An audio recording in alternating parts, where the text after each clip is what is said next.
Welcome to another episode of the Limitless Life podcast. I am your host, Kyle Smith.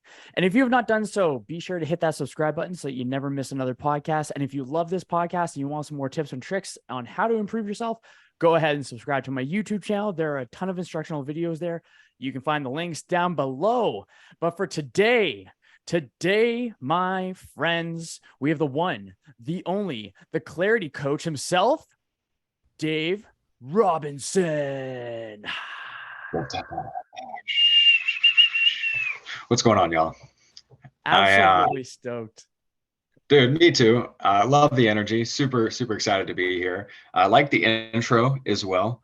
I do think if we had a crowd, we could get that hypeness that we tried to get there with the faux whistles and claps and everything else. But we're rocking and rolling with the people. I'm excited to chat, bro. That's sweet. I'm very, very pumped about it. So a question I like to kind of get the ball rolling is a pretty simple one. And it is, how do you impact the lives of the people around you? What a great intro question. Well, professionally, I am a storywork coach, and that's the thing that I love to do the most. One of the things I love to do the most. It's the thing that I feel like I was born for and created for professionally. The thing I could be the best in the world at one day, but it's a manner in which I help individuals rewrite and rework the stories they tell themselves about their lives, past, present, and future. And so that's one of my favorite ways to impact people. And otherwise, I found that I was actually in Barcelona, I believe, with my two little sisters. And I saw a sign in the window that said, no, I wasn't in Barcelona, I was in somewhere else, but whatever. I was in Europe, and I saw a sign in the window that said, getting people stoked is the next superpower. And I was like, damn, that's one of my superpowers, right? It's like getting people stoked, being the you can do it, the what if it goes right, the screw that, bro, you got this, type guy. So I guess being authentically me and providing support and clarity for friends, family, and otherwise. And I'm a new uncle yeah, thank you. My sister had a baby like 18 months ago, 20 months ago. I don't know. Months are weird. Less than 2, more than 1. And he's super cool. We have a ball, and I'm thrilled to be an uncle, and I'm excited to be a fun uncle too. Like a good, fun uncle. So we hang out at least once a week, often more, and we're always going outside, doing fun stuff. As fun stuff as we can do as a 2-year-old, but I hope to impact the next generation in that way as well. I think that's really cool. I find myself with a very similar kind of thought process. Three. I am also an uncle. I've not met her yet because we haven't made our way out to British Columbia yet. But I think the idea of being a fun uncle, the Funkle, yes. Uncle Dave.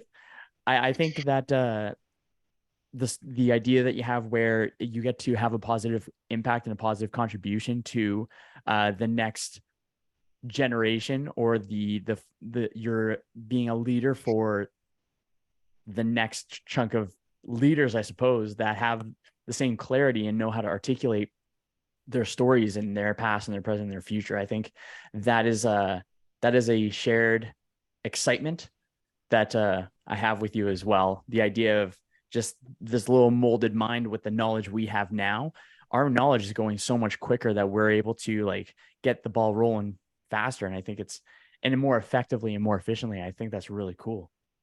Yeah. And kids, especially as the younger you are, you have a very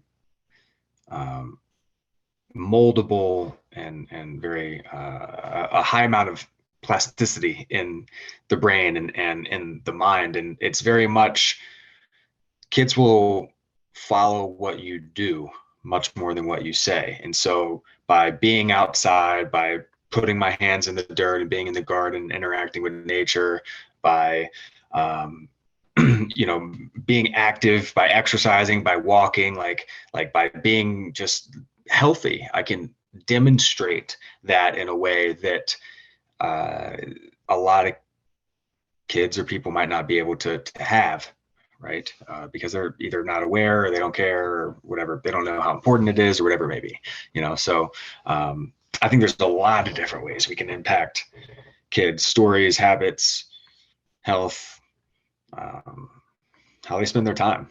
Are we sitting in front of the TV watching cartoons together, or are we doing some of the former previously described? So I don't know. Nice. Both are great, and I like being outside. That's awesome, dude. So, what is story work?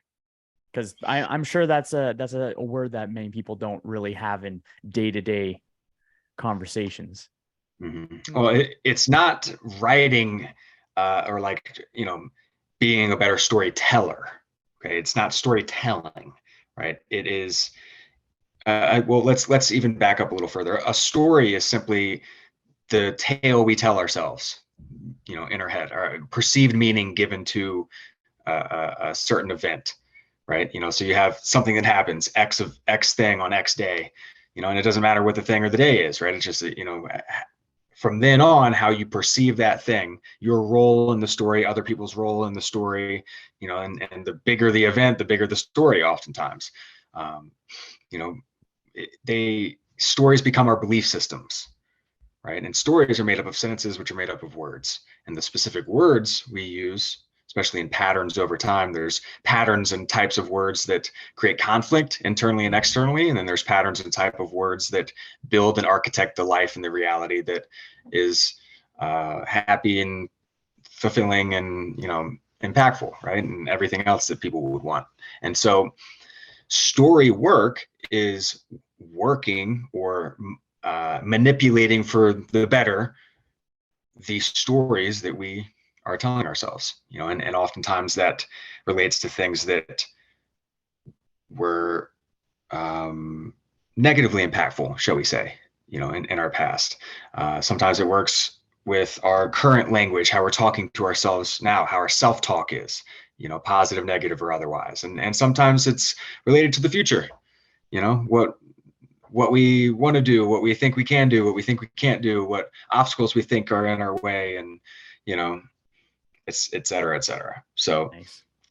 it's very flexible and it encompasses a lot, but it's something that we are all thinking or speaking, and thus we all have stories and perceptions of our own realities and how we're interacting with the world. Nice. I've been And playing lo and around. behold, you can change them.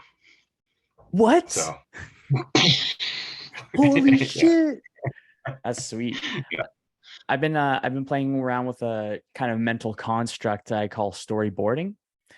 It's the similar kind of idea where rather than writing it down kind of idea, it's visualizing a storyboard, because every time, or a movie doesn't start as the movie in place. It starts as an idea, then the idea turns into a storyboard. And then you have scene by scene, what kind of, what those things would kind of look like. And I think that having that kind of playful practice of visualizing a storyboard and you are the director of your life, it gives you the opportunity to see things as you wish them to see, and then you can build up the movie from that point in time as well. Now, are you storyboarding forward, present day, or backwards in time? Forward. Cool. Yeah, because super it's cool. going from it's trying to the purpose of storyboarding is to try to create a memory that doesn't exist yet. And Yeah, then think in the reality of what's in the future. Yeah, exactly, yeah.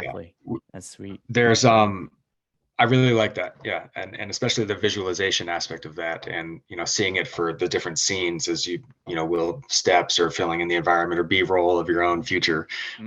There's a lot of cool future-looking story work exercises, and I think the biggest way that story work is impactful, and the way that most folks typically start with story work, is when it comes to uh, well, most people don't want to change until it's too painful to stay where they're at, right? That's just the reality of the situation. Or they're super inspired to do something, and then they do it. I might be positively inspired, like, oh wow, I see a race, and I don't know whether is that a Tough Mudder jersey on the back wall. Yeah, the world's Yeah, toughest super, mutter, yeah, super rad. So 2016.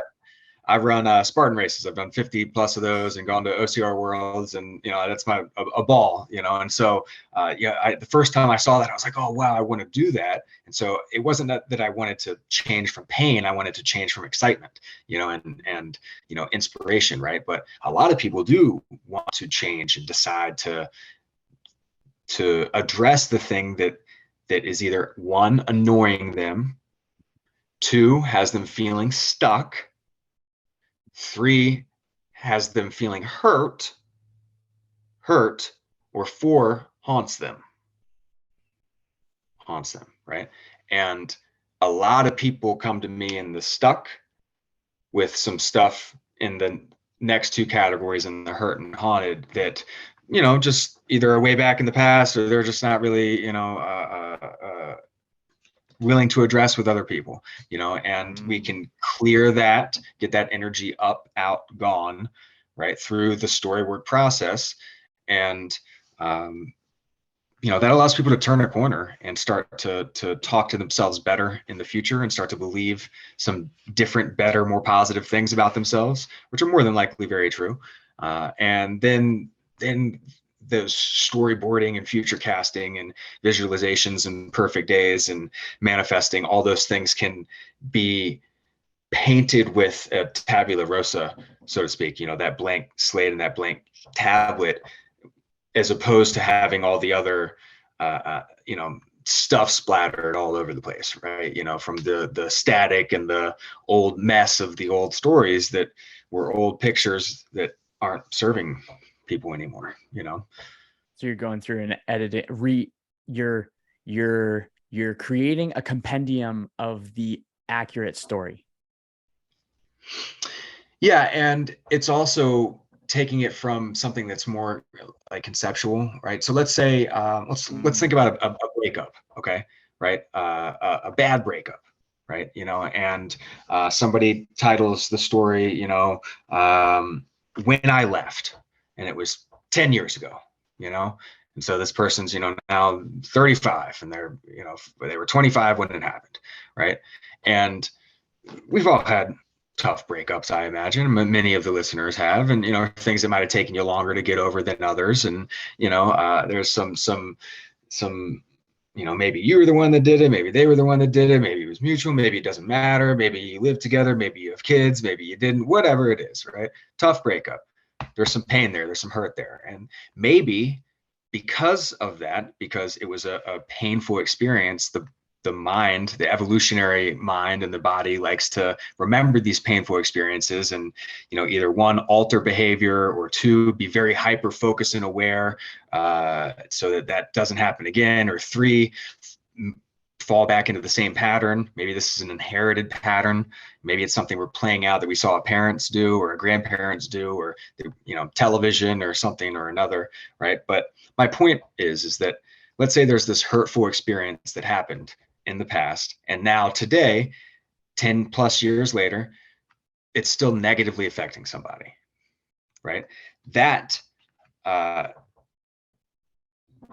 day after, when he left or when she left or whatever, the day after when I walked out, that story, I bet you could remember that pretty damn clearly. You know exactly what he said, she said, how it felt. It's still ripping your heart out. It's just, oh God, you probably still have mascara on your eyes, or, like puffy cheeks from crying or whatever it is. Right. But a month goes by, and, now like holy shit, it's the end of the day and I haven't thought about him yet, and like, 6 months goes by and now you're dating a new girl, and, like, doesn't mean it still doesn't hurt, but the picture is going to change and the story is going to change over time. Right? Maybe the emotion is still there. Maybe it's still showing up in ways that you don't want anymore. And so today, what we would do if that client came to me and said, hey, I have this event, cool. We would find the title, we would name or come up with together, or have them come up with the title of it. So When I Left is the title. Da-da. Okay, great. And we would get to that by, hey, okay, what's going on? Oh, I'm just feeling stuck, yada, yada. I'm having trouble with my relationships, this, that, and the other, and after some digging, after some poking around, after some really good questions and a lot of good listening, maybe we come back to, yeah, well, I'm still hung up on that thing from 10 years ago. Right. So we title it out. Then, my client would write this out. Mm. just as if they're telling the story. And so now they're taking it from the head, which is this fragmented movie scene, and they're putting time, energies, and efforts into it. Maybe it's 10 minutes, maybe it's 20 minutes, maybe it's 5, maybe it's 30, but they're taking it from their head and they're putting it onto a Google Doc that we're looking at together. We're sharing this experience, right? And frankly, oftentimes I just hit mute and just leave or just stop my video. And nobody wants them staring at them, just like breathing down their neck while they're writing some really gnarly stuff, But what happens, Kyle, is most of the time, this is the first time somebody has actually written that hurtful event down. Okay. Maybe that haunting event down, maybe that thing that they're really stuck in. It's the first time they've written it down. So they've taken what was, a fragmented scene right before they go to bed, or television static, or white noise, or just like little memories or whatever. And at least, whether it's accurate or not, they've taken that out of their head and they've put it on the page, which takes them out of the movie and puts them in the audience. Okay. And so now they're looking at this movie on the screen as opposed to having it in their head. And that's a big difference, because now you can see your role in it. You can see their role in it. You can see the big picture a little bit more clearly as these steps progress. Okay. So the first step is titling this event and writing it down. The second step would be read it out loud. Okay. Sometimes there's emotion during writing. Most of the time there's emotion during the first read, but not all the time. Okay. It's a different thing to have something, to write something, to maybe read it in your head while you're writing it, and then to actually verbalize it or hear yourself say this. Okay. A lot of times what's going to happen is people are going to fly through this read. 1, because it's kind of embarrassing. 2, because, well, this kind of hurts. 3, because they really don't want to think about it and they really want to get through this section, because this section is actually the gnarly section. Let's get to this next section that's not as hard. So the third step is we slow down the read by 30 or 40%, right? So in this step, it's not robotic, but now I'm actually able to see the words, hear the words, feel the words, digest the scene. And we're checking in along the way and checking in with physiological responses. Okay, physiological responses.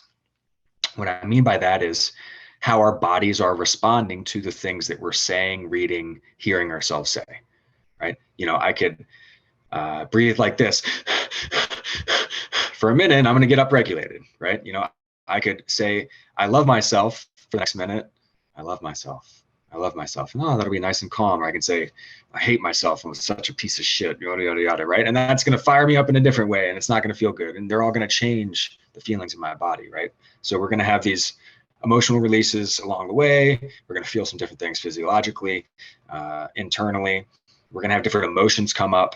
And when we get to the last step, we're going to interject a big breath. Nice diaphragmatic, parasympathetic, meaning relaxing, low, slow breath in between every period, we'll call it, at the end of every sentence of this story that we wrote down. And so, it feels like magic, but it's not, it's just science. It doesn't really matter what is on the page or what's being read aloud or what's being said. If I breathe,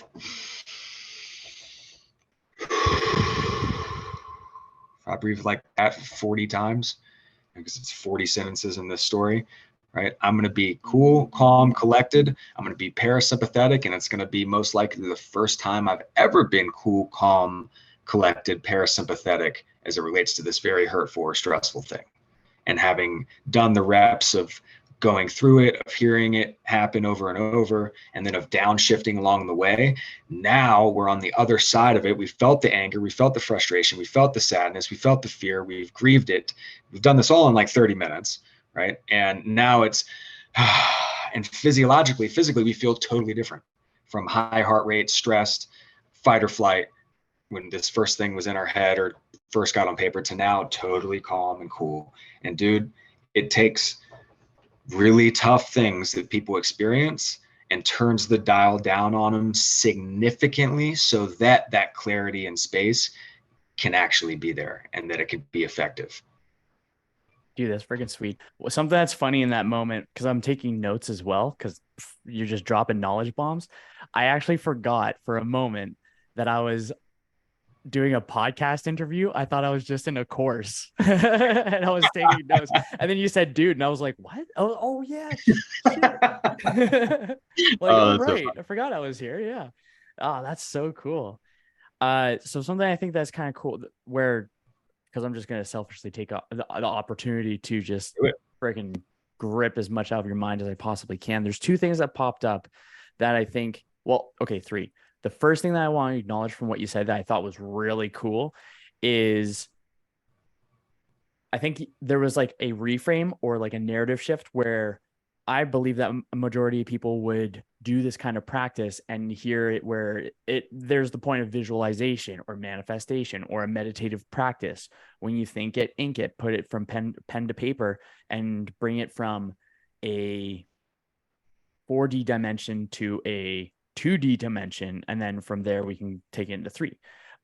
So, main point of that is I think it's cool that you referenced or that you said that this isn't magic, this is science. When most people would be like, oh, this is magic. But I like how you just quickly like nip that in the butt kind of idea. And I totally understand it.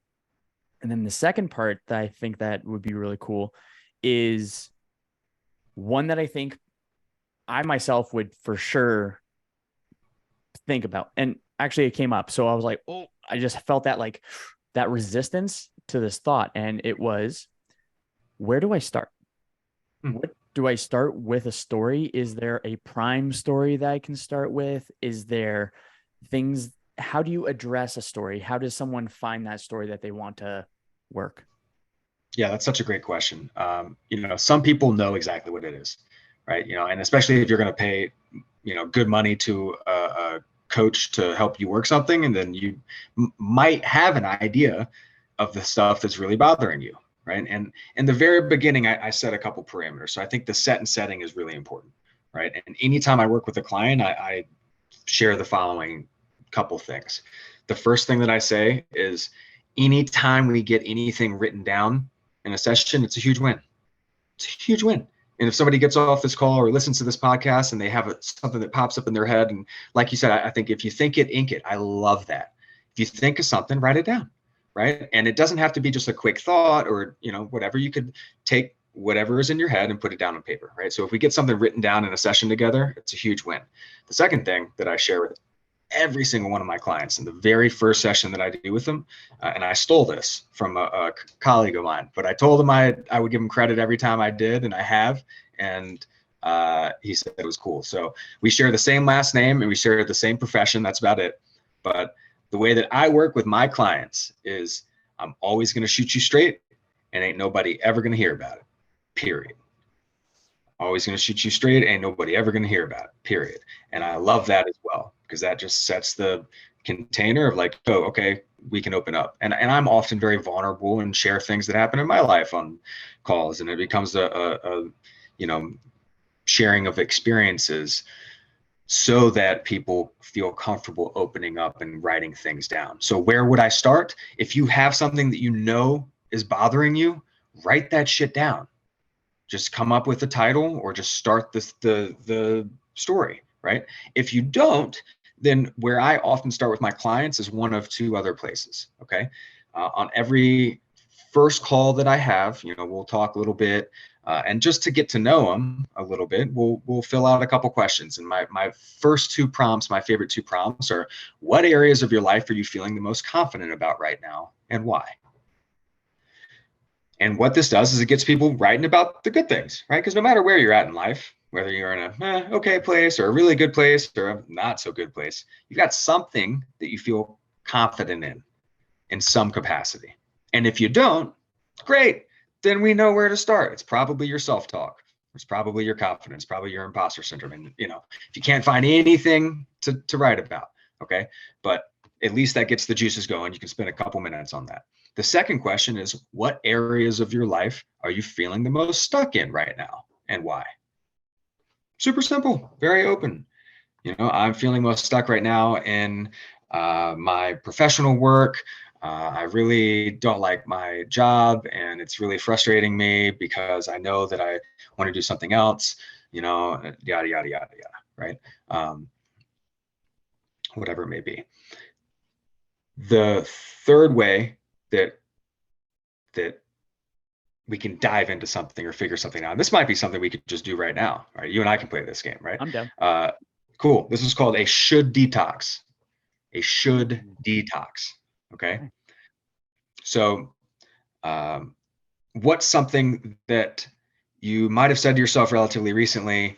Try to keep it in the affirmative, something you should do, quote unquote, rather than you should not do, but what's something that you might have said to yourself or something you can think of off the top of your head, or you might want to work through as it relates to the word should, so I should drink more water is a great example here as I grab my Nalgene bottle, take my own damn advice.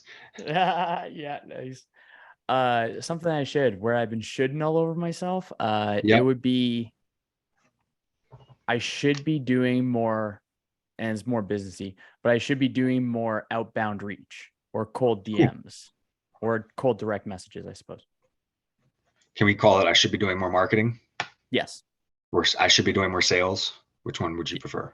I think marketing would go first, because then it goes content to conversations, conversions, consults, or conversations, consults. So I would say marketing for sure. Yeah, to sum it up. Okay, cool. Say that out loud again. I should focus on marketing. Cool. How's that feel to say out loud? Like I'm obligated to do it. I feel a resistance in my heart space, I suppose. I feel resistance because it seems tedious and it's not exactly the most enjoyable. I know I can do it, but I find that it's easy for me to fill up the time around doing it so that I get to avoid doing it. See how I should focus on marketing then becomes that whole story? Mm-hmm. Yep. Right. Okay. And so if we're in a session, I'm most likely just in the background on the Google Doc, and I'm just like as verbatim as I can, and I'm a pretty damn good typer at this day and age, right? Like I am flying, and so I would have gotten most of that and just kind of had that down below, and then maybe we'll bring that up later, maybe we don't. Hey, did you know you said this as it relates to I should focus on marketing? Right? Because if 9 times out of 10 you're not going to be able to repeat exactly what you said. Yeah, you may get the gist of it, but most folks are like, oh damn, really? Like, yep, here you go. So you feel kind of just pressure in the solar plexus. It's kind of like God maybe isn't. It's not warm and fuzzy. Correct. Right? And there's some other stuff attached to this of things of that businessy or finances or whatever the goals. Cool. Should, have to, need to. These are all examples of pressure language. Okay. Change one word for me on this, right? Change the word should to the word could.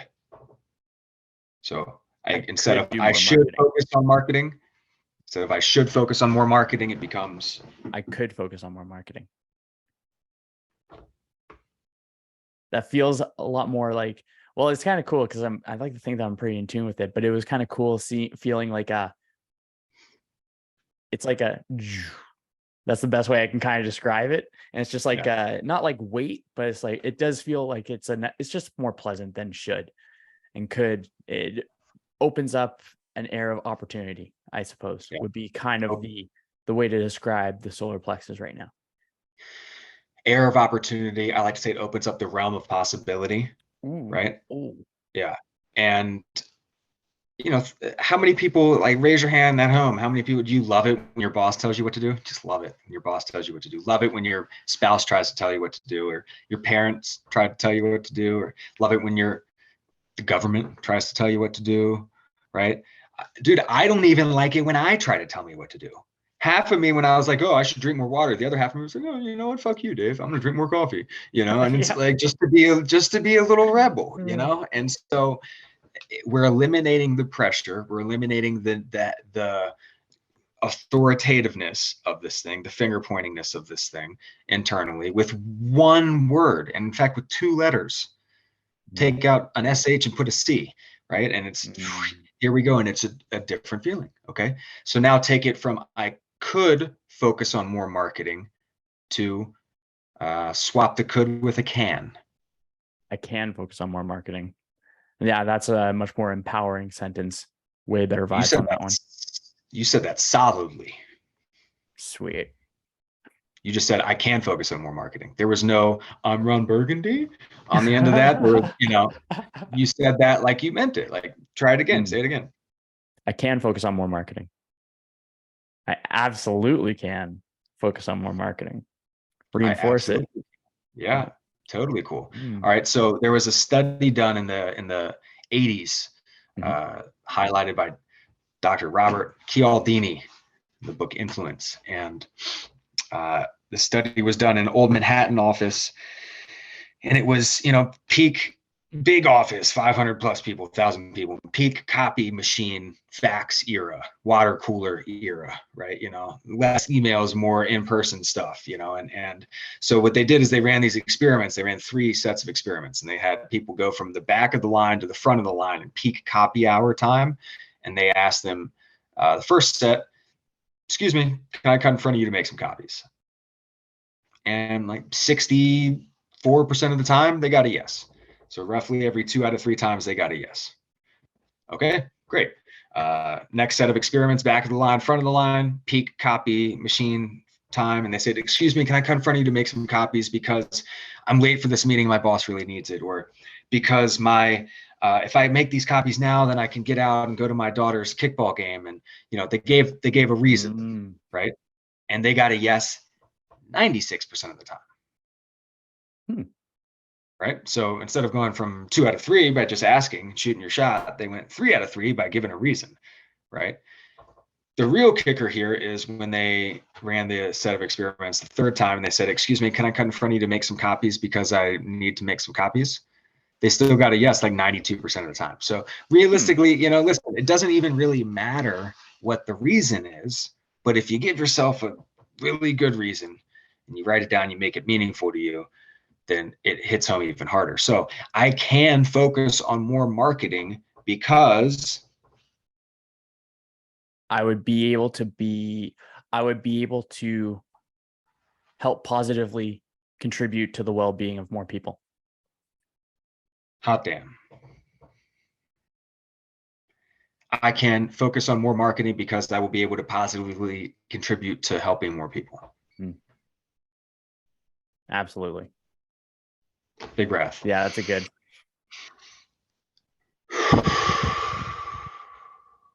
Yeah, that's cool. That Hey, was. you got a good smile. So I'm I glad you. should be doing more marketing. I should Yeah. be doing more marketing. Yeah. Kyle, you should do more marketing, right? To that, right? Yeah. And you can do that with anything, any problem, any should to, need to, you can even do it in the negative. I shouldn't smoke as much. I should spend more time with my family. I shouldn't, yada yada yada, right? And go down that rabbit hole. And so that's a good way to identify a story or a place to start working the words and working the stories and seeing how it feels physically, because there is a really big difference for most people in from the first to the last example. Cool. I'm really glad that you said after that, take a deep breath, because I actually forgot about it there. And then it was almost like a wave. Okay, this is a cool.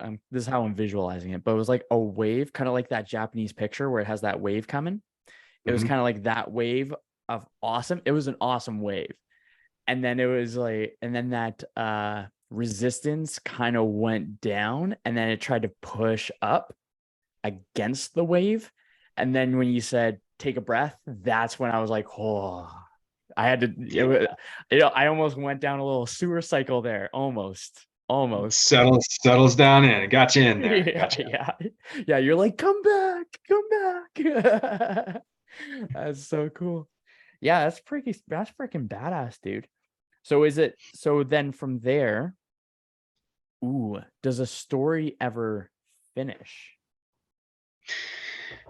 Yes, and it's someone can be done with the story. Okay. It might not mean that it's totally finished, but you can be done with it and you can table it and you can wring it as dry as it gets. You can take a rag and wring all the water out. Like it still might be a little damp. You still might need to give it some time before it is totally, totally dry, but you can get a lot of that energy out of a story and enough so to move on to other stories and feel totally good about it. It doesn't mean that things won't trigger you again as it relates to that story or, those patterns, those old it's almost like old enemies on the hero's journey, along the path of trials and tribulations. Those things may pop up again. Those old patterns from the old, they used old elixirs for. Those things might come back. But at the same time, right, the idea of the hero's journey is to be in the old ordinary world in the new patterns and show up in the new patterns, and also to have the elixir and bring it to the people, right? And so as we do our own inner work and as we work our own stories, maybe that allows us and opens the door to illuminate or help illuminate other people to this work, or to the power that they have to free themselves from the old shit that they don't want there, or to create new beautiful good stuff in their lives, right? And at the same time, we're able to shift and adapt and adopt and be resilient with the stories that come up, whether they're from the past or whether they're new or whatever. That's cool. I like because the way I have a mental framework where I kind of just categorize things, and it's timeline wise, and it's just kind of like sticky note style, but it's just like freaking dialed in there. And the moment that you said about changing the behaviors, along those lines, story work is the ability to, or this is how I'm kind of thinking of it. Story work is the ability to change or to learn about the self. And I heard this week a really cool thing that Alex Ramosi said about learning. He defines learning about same circumstances, different behavior. And when we are able to story work, we have the opportunity to be in the same circumstances. Like, for example, when we just went through that, I'm in the exact same spot. However, I even feel more engaged in this process of the conversation. So I learned something new, which is the change in behavior, the resistance to content, I suppose, and marketing. That went away. So now I got to pass that threshold of learning about it. So that was kind of a cool little experience. That was just the thought process I wanted to articulate. Yeah, no, 100%. And it's almost same river, different man, and different time type thing as well. And ride the wave as long as the wave is here with that. And then now what you're armed with is the knowledge of that should, have to, need to thing, right? So then when X amount of time frames go by and you start to potentially either notice old patterns rearing their head, or you catch yourself in an old pattern of having resistance to that marketing again because the wave has run its course and that energy has reached the shore and dissipated, and now you either crashed or you walked your board in and got your stuff and went back, or you paddled back out, whatever it is, right? When you notice it, now you also have the awareness of being able to switch those words. So when that old, oh man, I really should step up my marketing, I can't believe I let it slip again, comes up, you can, I could get back on focusing on more marketing again. Because last time that I did, it really worked, and I added X and did Y, and I helped A, B, C, and Z, and like you start to give yourselves the reasons, and you can talk yourself into those things a lot quicker and sooner and more effectively. So I think all of us are very familiar with talking ourselves into a bad mood, right? Talk yourself into a shitty mood, right? You can talk yourself not only out of a shitty mood, but into a good mood as well, just as easily. It's just different words. It's different words. And when you have that knowledge of like, oh, wow, yeah, you know what, dude, you're absolutely right. Talk myself into a bad mood, I can talk myself into a good mood. You know, it might take some time and energies and efforts, and you might need to move your ass and get out in the sun a little bit and eat some better food and, you know, like stack on a couple other different things here and there. But you can get from fat, sick, disconnected to healthy, happy, connected, fulfilled, you know, in uh, a shorter amount of time with some changing of the stories and habits and efforts, you know, and take the pressure off from the shoulds and have tos and need tos into the coulds and cans, because it's important. There's a part of me that's almost like, I don't even want to post this as a podcast episode. I just want to turn it into a webinar. This is like very, You can very sell a cool. little bundle, you know, and Yeah. Yeah. Yeah. A little collab there. That is super cool. So something I'm curious. So going from the tactical and from the informative, I like to think that for every coach, their mess is their message. So was there an obviously there may be a couple stories, but was there a tipping point? Was there a tipping point story that you just thought to yourself, this is it. This is the exact same thing that I want to do for the rest for other people without a doubt in my mind?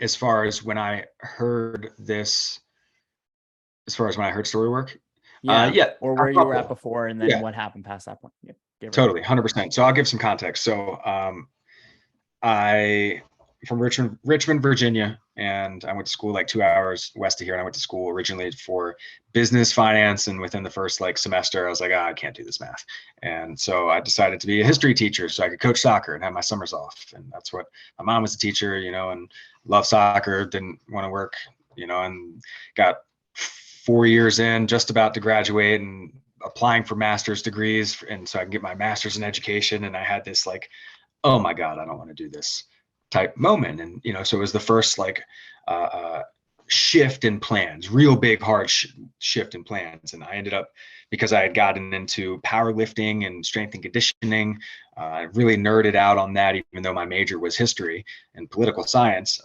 I became a strength and conditioning coach at the University of Richmond for a year. So I interned full time with them and worked in strength and conditioning at a youth sports clinic, and, you know, did a bunch of training and stuff in that capacity. And I had zero flexibility of time or income, none. And I was like young, and I was and you know, wanted to have some, you know, I wanted to, one, like go to the beach with my friends, and two, I wanted to save up money so I can maybe like start a family, or, you know, buy a house, or do, you know, those things that you're quote unquote supposed to do, right?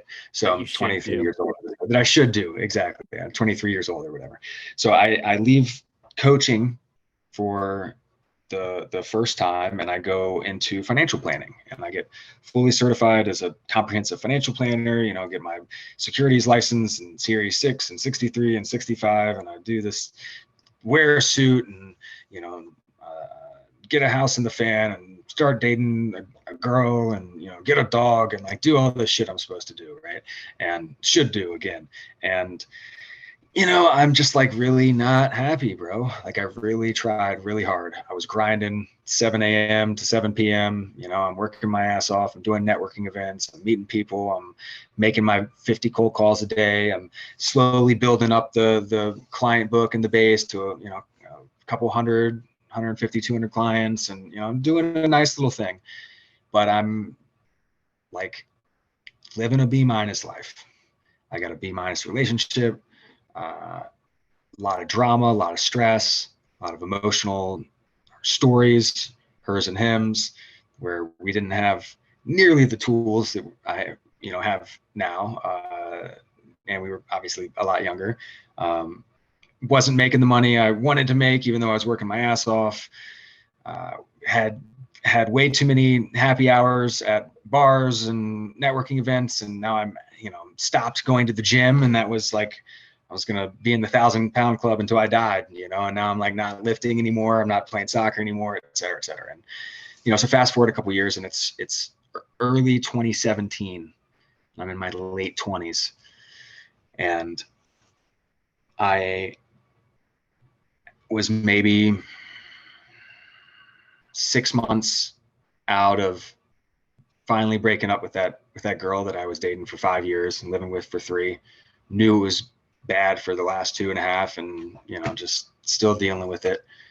Finally had the courage to leave that relationship, but still stuck up on it 6 months later.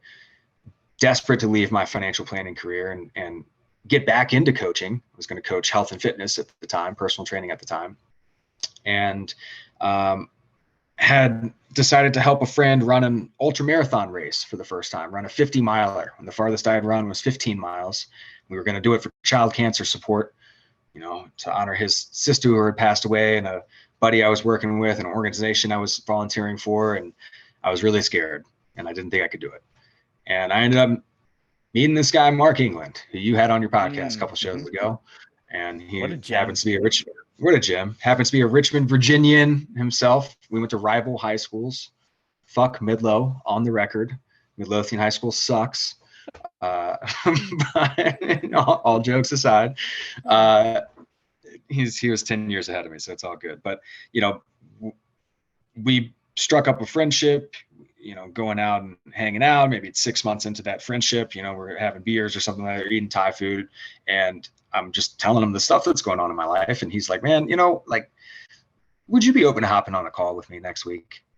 Be like 60, 90 minutes. I'll send you a Google document and just fill it out. And, let's just talk. And I was like, sure.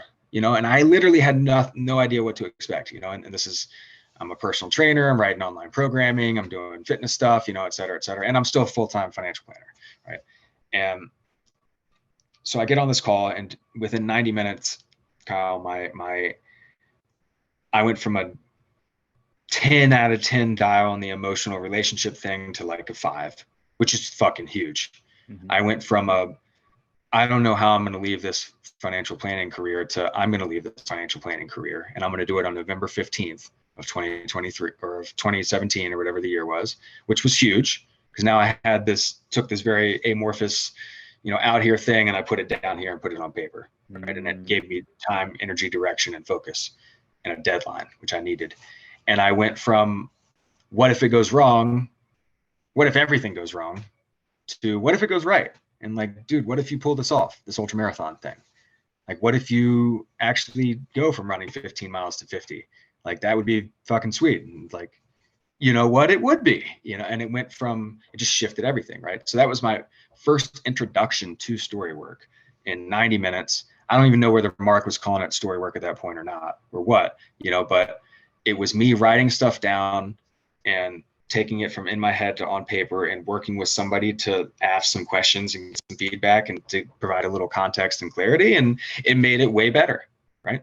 So then fast forward 3 years, and I had moved to San Diego to move in with a couple other coaches in the health and wellness industry. And we had this personal professional incubator 3 blocks from the beach down in Imperial Beach, just north of Tijuana. And it was an awesome place. And I planned on being there for 6 months. And I was there for 6 weeks because an old business partner called me up and said, hey man, you got to come down to Mexico. I think I found this thing, and I need you to confirm whether I'm crazy or not, or whether this is the next best thing. And, so I go down there for a week. Yeah. True story, dude. I'm down there for 9 days. And this was my previous business partner, and he had been traveling since October, and now it's February, and it's middle of February of 2020. This is my birthday, around my birthday time frame in 2020. Right. And so, I go down there for 8 days, and we end up within 12 hours, right? I fly down to the very southern tip of Mexico on the Yucatan Peninsula, which is where Cancun is, but it's 6 hours south of Cancun. I'm just north of Belize. And he had traveled to this little town down there called Bacalar, and then which was on this old sacred blue lagoon. It was like blue as your sticky note behind you, and, nice. And just yeah, and then tucked in with this ancient Mayan jungle, and it's this little town, but they didn't have any more beds, and so he went to this other little tiny town 30 minutes away, and it's they're still burning trash on the street. There's still dogs walking around everywhere, but they're like the nicest family that he stayed with. And they're growing bananas and coconuts, and he's 3 blocks from the lagoon. And we saw 72 properties in 8 days. Man. Holy shit. We went on a tear because it was immediately apparent, like, oh my God, like, yeah, we're going to open a health and wellness retreat center down here, and I'm going to move down here. And that's what I did on March 2nd of 2020. I moved to Mexico, southern tip of Mexico, to open a health and wellness retreat. And lo and behold, a mere less than 2 weeks later, borders are shut. COVID drops, announcements are made, the world shuts down. Very scary, very, uncertain times. And we made the decision, which was the right decision at the time, though with current day information, I might not have made the decision that I made, but we made the decision to bail. We lost a down payment on the little compound we had purchased and moved into, and we ended up losing the compound down there, and moved back to Richmond, Virginia. And I lived in this guy's walk-in closet for over a month, sleeping on the floor and wiping down doorknobs and just doing all kinds of crazy shit at the beginning, like we were all doing. I imagine most of us were doing, right in the start, right?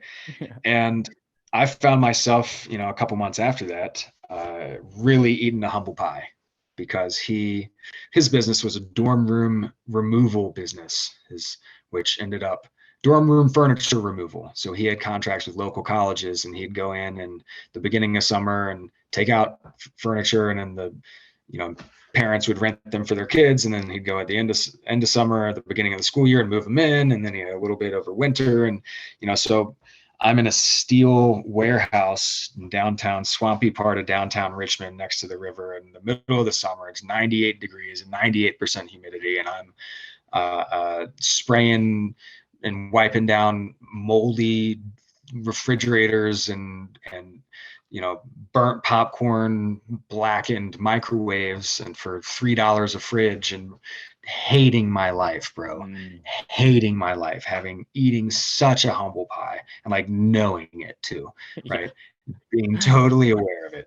And similar thing, Mark was actually the first guy who I had first person who I had physical contact with after the lockdown. As we met. He's got a farm an hour and a half west of Richmond or so, and we went in to kick and punch the tie bag in his garage, and that led to why don't we throw some pads on and we'll just keep it at a distance, and that led to somebody got a shot and somebody took somebody down, and now we're like rolling and sweating, and we got up and we're like, oh fuck, if you got it, I got it, if I got it, you got it, like, all right, oh well, like, let's get together and box now. So we were training a little bit, and I was in this shitty suck, and he was like, why don't you hop on this thing? I got this thing going again called, Enlifted, right? And so, long story short, first session that I did in a peer group of 11 other people, so there's 12 people in this group on this call, we wrote down our Billy the Bully story, right? Our inner self-talk, our inner critic, right? We wrote down what he or she says. And I think I went like second, and I sandbagged the shit out of it, dude. I gave it like a B effort. I maybe like a PG, it was definitely PG-13, but it wasn't like the real thing, right? And the girl who went after me fucking sent it with all the stuff that, her bully said. And the guy after her did the same thing. And the one after them did the same thing. And it was like back to back to back to back to back of other people being extremely open and vulnerable and courageous. And I came back on the second class, and I apologized to everyone, and I redid my thing, and this is actually, how this shows up for me, and what this person says. And, one of the women in my group had a story, the story that she worked publicly in the group, and it was called The Ride to Hell. And it was about a kidnapping.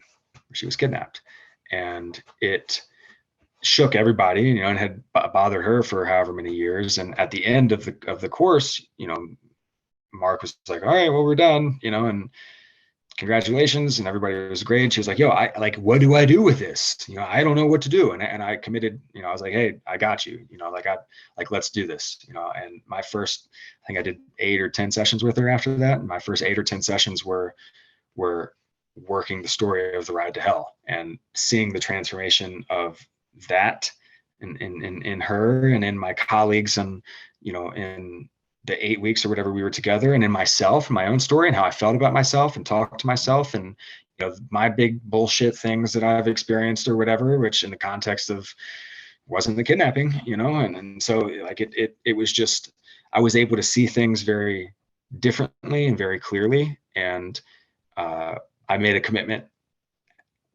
after the ride to hell stories. I made a commitment to do 1,000 of these sessions, and I'm in the 950s right now, a couple years later, and I'm going to do this for the rest of my life. It went from because as soon as I started applying it to the stuff and using it with healthy holistic habits and using it with health and using it with fitness and wellness in conjunction with that, it was the missing link,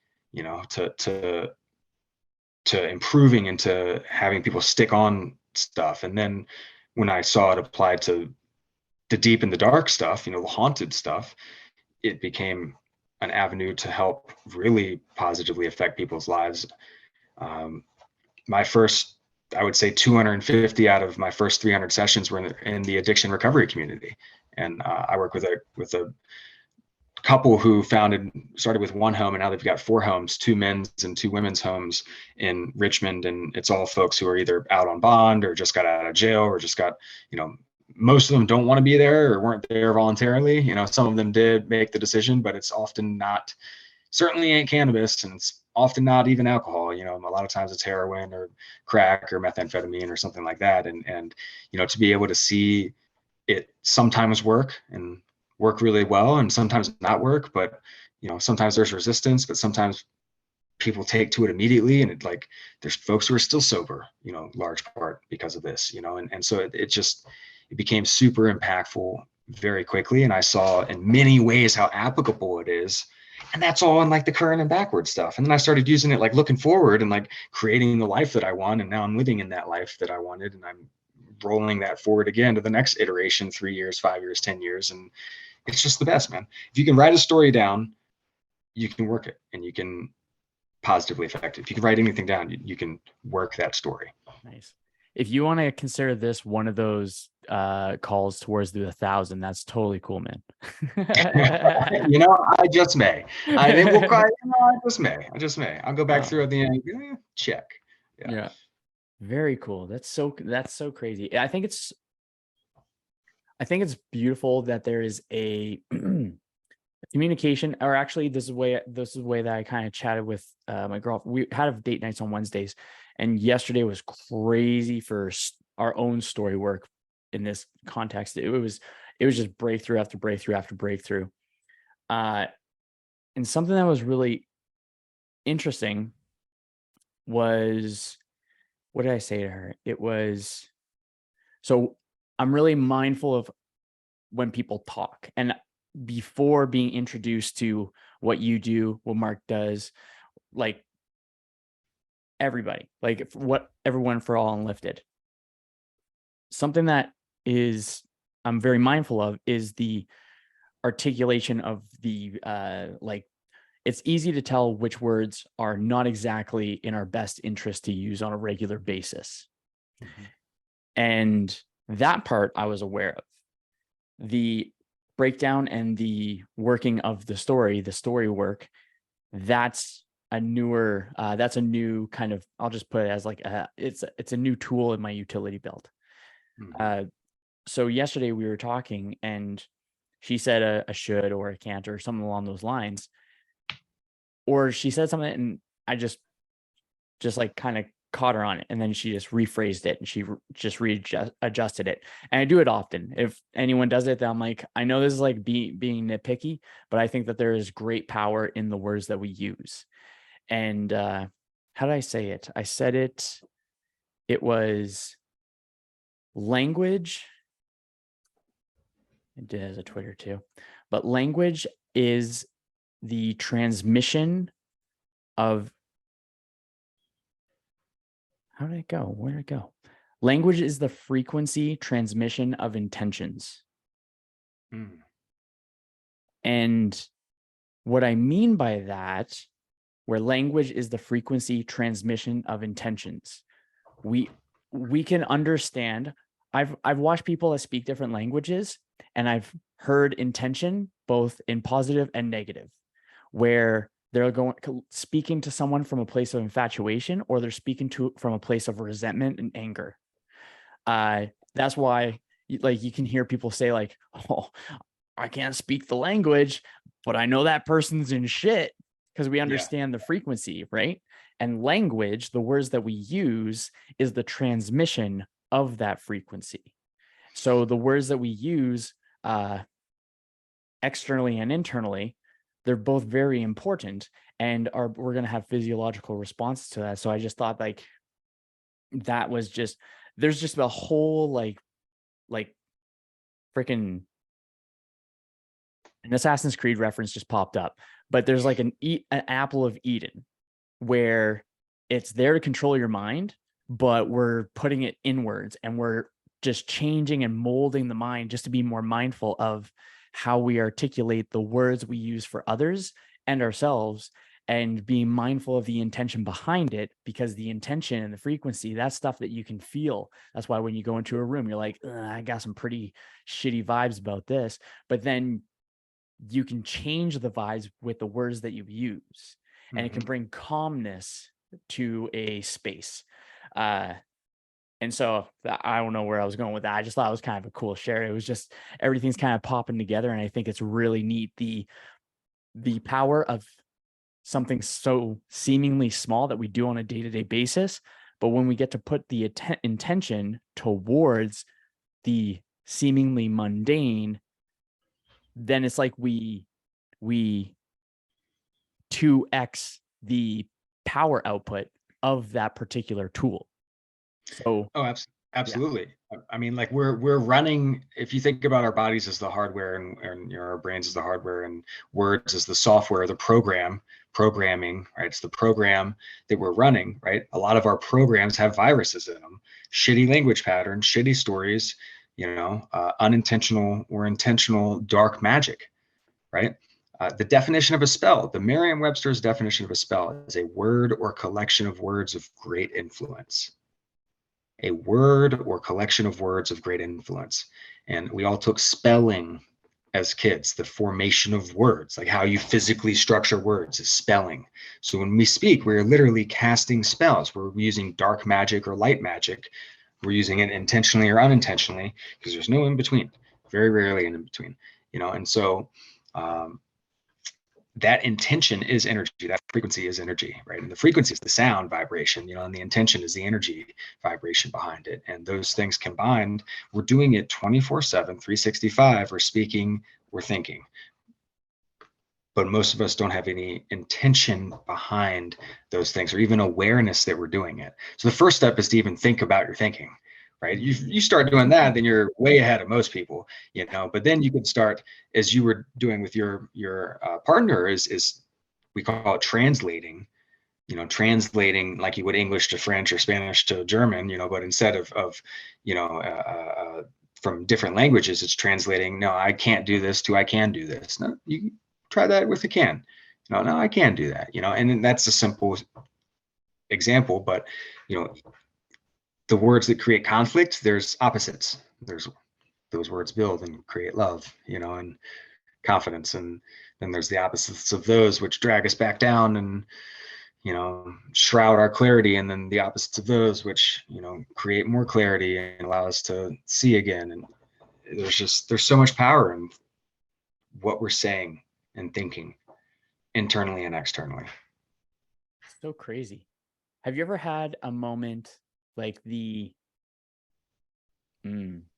is one that I've been kind of experiencing recently, and I'm kind of curious, what do you think? But I've been significantly more conscientious of my consciousness. Oh, that was a cool sentence. But uh with challenging the ideas. So I like to say that journaling is not the process of affirming thoughts, it's the process of challenging thoughts. So it's a little bit less on the affirmations part, more of like it's less defense and more offense. That's kind of like, I think people are on defense often and they Mm. just need to learn a little bit more offense to have a better balance. Because when we can have that offense, then we are prepared to set the tone and the intention of whatever it is that we're going with. And it's the small things. It's just being a leader within the self. It's like And it's like being proactive versus reacting. exactly. Yeah. And then what I found is there was a moment where, and it actually freaked me out because didn't happen really that much before. And this is all within the last 6 months. So I'm 33 now. And then for the last 3 decades and a bit, it was the last 6 months where I actually recognized this, where it's like, whoa, like it was very, uh, it popped up. But basically I was walking and there was silence. And I actually wasn't, there was, I went through enough conversations and enough unintentional but intentional story work that it was like there was an echo chamber where there was only the consciousness of Kyle, like me, but it was like an echo. That's how I kind of visualize it, where it was like not a thought, but there was not like the working myself up because I broke down more and more stories and then reformatted them in order to have more internalized peace. And I You were found, present. yeah, and it was having that presence. And I think that's kind of interesting. Do you think that that's a common thing where you break down enough stories where boom, you just find presence? I do. Um, I I helped a buddy move last night. Right, I helped a buddy move last night, and he moved from one side of town to the other. And true story, and he had the U-Haul already loaded up. I met him at his old place, had the U-Haul already loaded up. I followed him to the new place, and we parked the U-Haul and we got to work, got to task. And the first couple things we got out was the bullshit stuff in the front, like little the trash can, it's like the last thing you bring, and like an old like lamp stand, and like just a little box of this and a little that, and so that's like one trip to get all that stuff out. But it's totally full, big ass U-Haul. Damn, a lot of work, and a lot of frustration, a lot of resistance, right? A lot of heavy lifting ahead, right? But as it turns out, when we took out the two mattresses in the front and the couch and the dresser, which was some heavy lifting, four things, 4 stories, 4 big stories, but 4 stories, right? When we pulled those 4 out, dude, we could have done cartwheels in that U-Haul. A lot of room to look around. Like, yeah, you got stuff along the edge, but I could have lived in that damn thing once we pulled all that stuff out, right? It had a lot of space in it. It was a lot more clear, right? We were able to then start to map it out. Like we could start to plan. We could start to be creative. It's like, okay, well, hey, I'm going to take these 2 things, and if you put that on this, and hey, that the dolly will actually help us get those out. Yeah, let's load up the dolly, right? So then we had the space to make bigger decisions, and we weren't paralyzed by the tasks ahead because we got those 4 big pieces out. And so I think for all of us, there's anybody listening, 1, 2, 10 big things that we've experienced in our lives. We've all lost people, we've all hurt things, we've all made mistakes, we've all been in a bad spot, and some of us have had really terrible things happen, unfortunately, and maybe others have, like, things are pretty good, but it's just like you just have some decision fatigue, or don't really know what to do, or you're just kind of feeling blah. Like, there's 1, 2, 10 or more stories as it relates to any of that stuff, that if we get those up and out of the U-Haul of the mind, then it creates so much space and clarity to do the other stuff you want to do. What a great analogy. Yeah, I'm really happy I helped my friend last night. Yeah, I no was able to shit, pull that dude. out. Yeah. Yeah. That was Yeah. like, that's, it's so funny because it's something that can resonate so much. And as you were talking about, I was like, okay, I can see the side by side where it's like, whoa, each item is a different story. And the more Yeah, stories and that you remove, then the more space you have to do cartwheels in a U-Haul. exactly. And some of them are smaller. Some of them might be like you got to move them just because they're right in front of you. You know, before we could get to the big thing, we had to get the trash can and the lampshade and everything out of the way before we could get to that, right? So maybe that big thing is, you know, the big thing, but we got to build trust, we got to build rapport, you got to build confidence, you got to illuminate it. We didn't see that there was a dresser drawers behind the two mattresses, but we pulled those out. Oh, damn, that's still a big thing you got to pull out, and you know, it kind of illuminates things, you know. But being able to go through that process is so freeing, and it is very much like when you get back into the, all right, like we did the heavy lifting, right? We did the heavy lifting, and now we are able to take that step and take that breath and downshift a little bit, because yeah, it's going to be a little bit of work, but we can handle these other stories, you know. And that again allows you to then go into the house and start like painting and redecorating and like making it pretty, you know. And that's the looking forward stuff. That's the fun stuff to me, man, is taking these stories, translating them, and getting great power. Like the best affirmations are the ones that come from limiting beliefs, you know. So like in 2015, 2016, I hated myself because I hated my life. I was just unhappy with that B- life. And I was like, I knew I was deserved more and wanted more, and I wasn't doing it. And so I was stuck, and I just hated it. And I got on a negative feedback loop or a shame spiral of I hate myself, I hate myself, I hate myself, I hate myself, I fucking hate myself, right? And it's just like, I had all this evidence for why I should hate myself, right? And then I shifted the words. I love myself. I love myself. I love myself. And that was a slow turn, but it started, I love myself. I love myself. I love myself. And it was just, okay, now I started to see the world differently. Started to see examples of how I love myself and what would happen if I love myself. And well, wow, the world's starting to love me back a little bit. You know, it's like, oh, okay, you know, you know, and it's just, now I'm playing with that evidence and I'm living in that reality. And it's a totally different reality and trajectory than I hate myself and the one I was in. And so, you know, giving power to your audience, like you can make that decision to change or to use different words or to tell yourself a different story in an instant. And if it's a big enough, you know, piece of furniture, if it's a big enough story, you can clear a lot of space quickly enough with some heavy lifting to really feel a lot freaking better, man, and to live a different, totally different reality. Totally That different was reality. really freaking good, dude.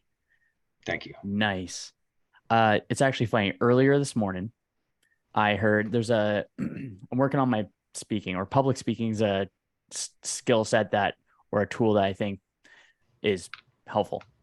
And so I follow this fella named Vin, and it's very appropriate timing of this one, considering we're talking about story work. But he talks about, or the question was, the fella that asked him, how do I come up with stories, or how is it that I find stories to use in my explanations?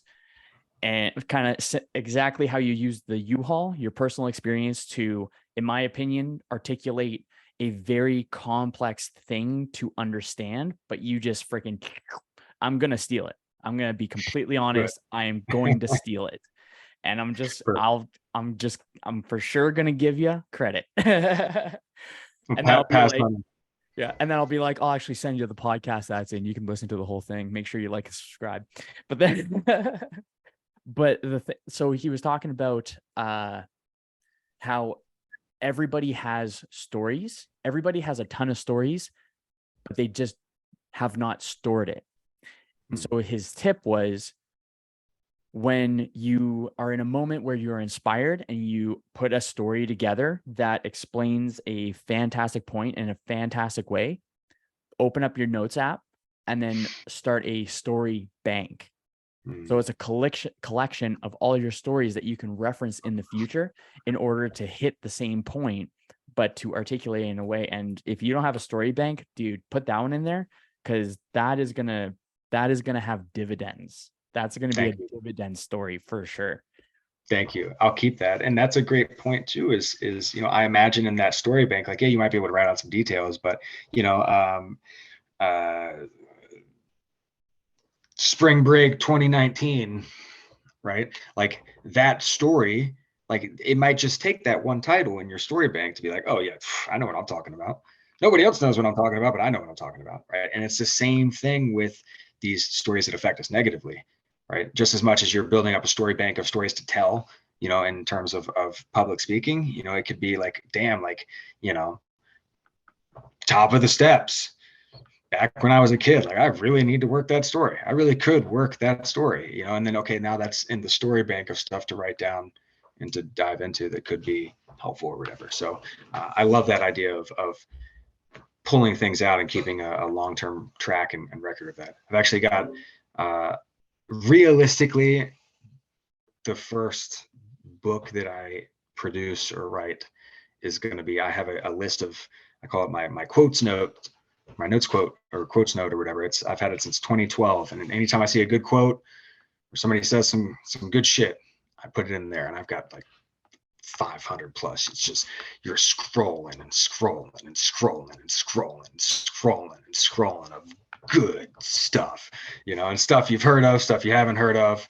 Like I'm in there a couple of times. I quoted myself a couple of times. I said something that I was like, oh my God, I threw that in the quotes note, so it's going to be, keep an eye out down the road, maybe down the road. But yeah, write your stories down, y'all. Yeah, absolutely. That's so cool, man. What was I going to say on that one? There was another thing I was going to say there, but it kind of went away. It was the U-Haul analogy. What? Well, I'm not sure where exactly I was going to go with that one. So that's a good thing. I went on a tangent. So, dude, I freaking love it. Tangents are the bomb. I think it's, yeah, it's funny. So if nothing's really coming to mind for questions, I think you definitely hit the head, the heart, and the intuition on that last like freaking tangent, dude.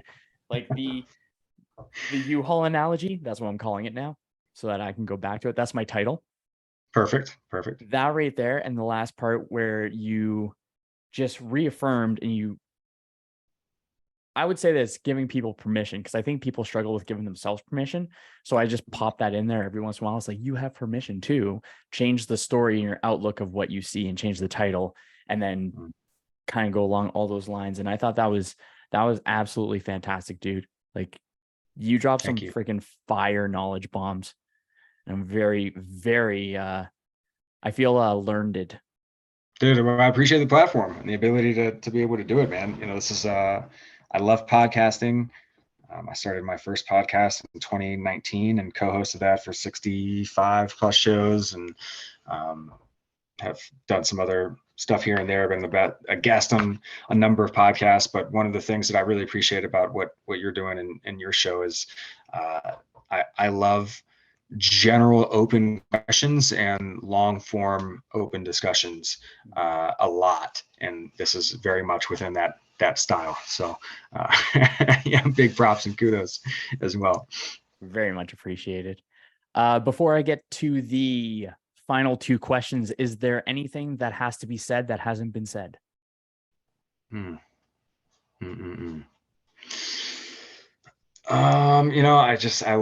love this quote. If you're going to try, go all the way. Otherwise, don't even start. And that doesn't mean you gotta be unbalanced or you gotta do, crazy shit. Just go catch your dreams, y'all. I dig it. That actually kind of may tie. Well, maybe I'll come up with a different answer. We'll see. I'll definitely come up with another quote. We'll find some. Scroll the 500. Hold on. Just give me a second here. Yeah. Done zero organizing on it, dude. It's just like I'll literally just open it wherever I open it and just like add in here. So it's just like chronologically all over the place, Oh, that's great. So the first final question. You are at the end of your days. You are on your deathbed. You're surrounded by the people that you care for, and there is no content of yours that exists. And that future book that you haven't written yet has never existed. It just disintegrated. Wow. Yeah, it's pretty dark. So what would be the piece of advice that you would want to pass on in those last moments? Be a conduit of love. I like that. Nice. Be a Nice. conduit of love. I very much so like that. Be a conduit of love. I like that. And then I thought about a Dylan Thomas poem that says, rage against the dying of the light. Do not go gentle into that good night. And it's just like, it's like a deathbed poem, you know? Dude, if you have it memorized, you can freaking narrate it now. I think it'd be cool. It's not good enough for a narration, but it's still, it's go look it up. Go look it up. Cool. What you said in that first little chunk was freaking savage. So love it. So final question. The very best Dave Robinson is sitting right next to you, right? What I like to call the inner role model, the person that the version of you that you look up to for advice, for all the information, like your inner role model. What piece of advice would he have for you for this season of your life? What a good question, man.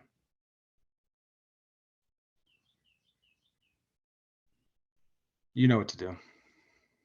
Just do it. You know what to do. I know what to fucking do. And he'd just look at me and just be like, you fucking know what to do. Come on. You're like, all right. Yeah, roger that. We all, like, most of us know what to do. It is true, man. It is true. That's so good. I like that. Final thing. Where can people find you, of course? Rad. I'm at workyourstories.com. Workyourstories.com. That's where folks can find out more about story work and schedule a call with me, a free call with me to learn about story work.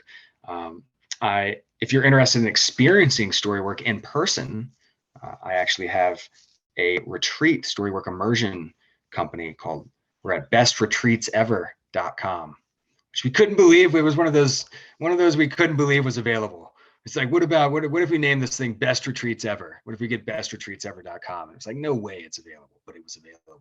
We took it. That's nuts. So bestretreatsever.com. We've actually got a retreat coming up mid-July, July 19th to the 23rd in Breckenridge, Colorado. And our next one is going to be winter 2024, or like late 2023, 2024, whatever. This coming winter, 6 months from now ish. And that'll probably be tropical, believe it or not. So yeah, we've got some in-person things going on there. And I'm on the gram. I'm on Instagram at daverobinson.coach. So you can find me in a couple different places, but I am active enough. If you look, I'm out there. So nice. Cool, man. Well, folks, that's what I've got for you for today's episode. So if you love today's episode, which I do not see how you cannot love this episode, it was freaking knowledge bomb on knowledge bomb. There's a lot of tactics, a lot of advice. Like there is power in this information. I would say that information wise, this is going to be one that will be able to help a lot of people. So if you implement the tactics that you even just heard here, which is probably the tip of the iceberg compared to what could be done, then do it just for the awareness, So after that tangent now, if you love today's episode, please do me a favor right now and share it on your Instagram stories and tag me with my handle at DapperDudeKyle, along with at DaveRobinson.coach. That is one of the ways that we grow. And until next time, be kind. And I hope your day treats you as good as you look.